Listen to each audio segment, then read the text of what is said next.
This was the Kingdom of Kongo. Known to its rulers as the realm of the ManiKongo, it was a sophisticated civilization flourishing in Central Africa by the 14th century.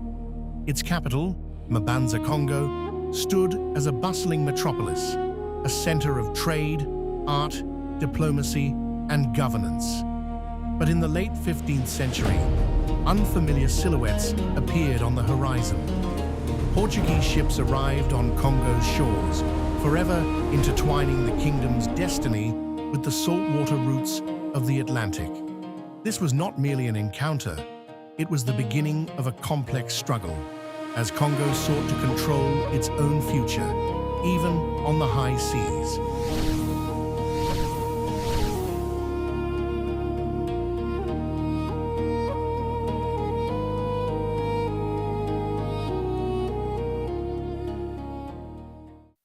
In 1491, King Nzinga embraced Christianity and was baptized Juan I. This was no simple act of faith.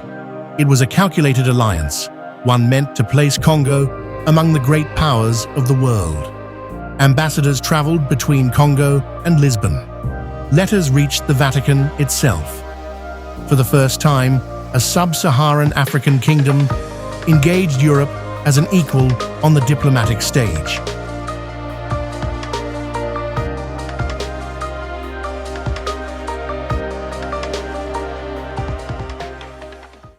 But this alliance cast a growing shadow.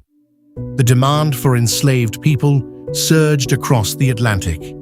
At first, Congo participated, viewing the trade as a source of wealth and influence.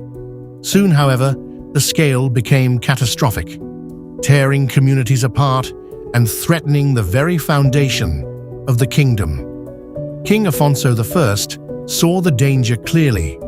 In powerful letters to the King of Portugal, he condemned the illegal trade and warned of the depopulation of his land. This was not a plea, it was a declaration of sovereignty. Afonso understood that true power did not end at the shoreline. To protect his realm, Congo expanded its presence on the water. While European ships were larger and armed with heavy cannons, Congo relied on speed, skill, and intimate knowledge of its rivers and coasts. Smaller, agile vessels, crewed by expert local sailors, ruled the waterways. These were the sea wolves. They were not built to cross oceans, but to dominate them locally. They patrolled rivers and coastal waters. They intercepted unauthorized slave traders. They guarded trade routes and protected fishing communities. The Portuguese brought firepower. The Congolese brought mastery of the sea they had known for generations.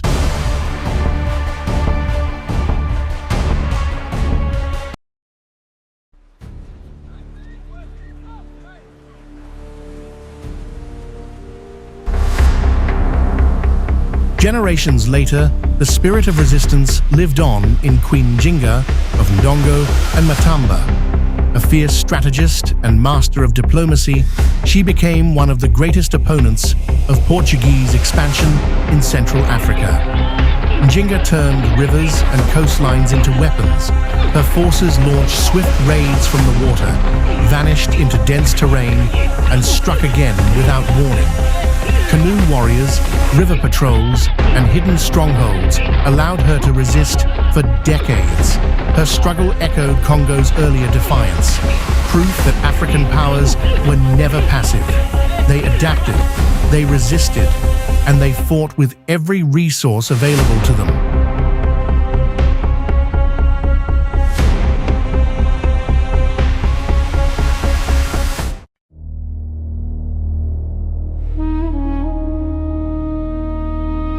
The Kingdom of Kongo eventually fell, weakened by internal divisions and relentless external pressure. But its Atlantic legacy did not disappear. From royal envoys in Europe to sea wolves patrolling the coast, Kongo challenged the idea that African history was bound to land alone. It reached outward, across rivers, along coastlines, and into global currents. The saltwater throne may have fallen, but its story still rises from the depths.